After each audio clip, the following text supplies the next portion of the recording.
இன்னைக்கு ஏவாவேலு பேசுறாரு. நாங்கெல்லாம் காமராஜரை எந்த அளவுக்கு நாங்க மதிச்சோம் தெரியுமா, நாங்க எந்த அளவுக்கு அவரை போற்றணும் தெரியுமா, அண்ணாதுரை அவருக்கு கூட செலவச்சுக்கல, அவருக்கு செலவப்புமான்னு கேட்டப்ப கூட இல்ல இல்ல காமராஜருக்கு வைங்கன்னு காமராஜர் சிலையை வச்சு நேரு வச்சு திறந்து வச்சாரு, நாங்க அந்த அளவுக்கு காமராஜர் மேல மரியாதை உள்ளவங்க அப்படிங்கிறாரு. ஆனால் வரலாறு என்ன தெரியுமா சொல்லுது, காமராஜர் அவர்கள் ரஷ்யா சென்ற போது கருணாநிதி சொன்னதாக ஒரு வரலாறு இருக்கு. முந்தியெல்லாம் எரும மாட்டு தோலை தான் நம்ம ஏற்றுமதி பண்ணோம் வெளிநாடுகளுக்கு, இப்ப எரும மாடையே நம்ம அனுப்பி வைக்கிறோம் அப்படின்னு காமராஜர் குறித்து காமராஜரை எருமை மாடுக்கு சமமாக பேசிய வரலாறும் உண்டு. அதையும் அப்ப ஏவாவேலு பேசியிருக்கணும்ல.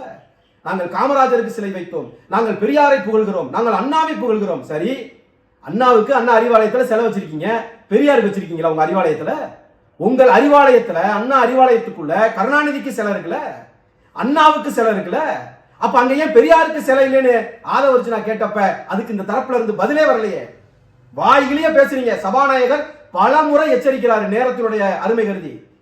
ஆனால் அதற்கெல்லாம் செவி கொடுக்காமல் பேசிக் கொண்டிருந்தவர் பெரியார் சிலையை ஏன் அண்ணா அறிவாலயத்துக்குள்ள வைக்கலன்னு கேட்டதுக்கு எந்த பதிலும் இல்லை. சரி, உணவு திட்டத்துக்கு பேரை மாத்திருக்காங்க, சரி பேரு வச்சீங்களே, சோறு வச்சீங்களான்றதுதான் முக்கியம். இங்க பேரை மாத்தினது யார் பேரை வச்சாங்கிறத விட பேரை வச்சீங்களே, சோறு வச்சீங்களா, ஒழுங்கா வைக்கிறீங்களா, அந்த உணவை ஒழுங்கா கொடுக்குறீங்களா?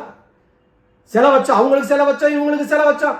மதுரையில சிலப்பதிகாரத்தினுடைய மைய கருவாக இருக்க மதுரை, கண்ணையுடைய சிலை இன்னைக்கு மதுரையில் இருக்கா?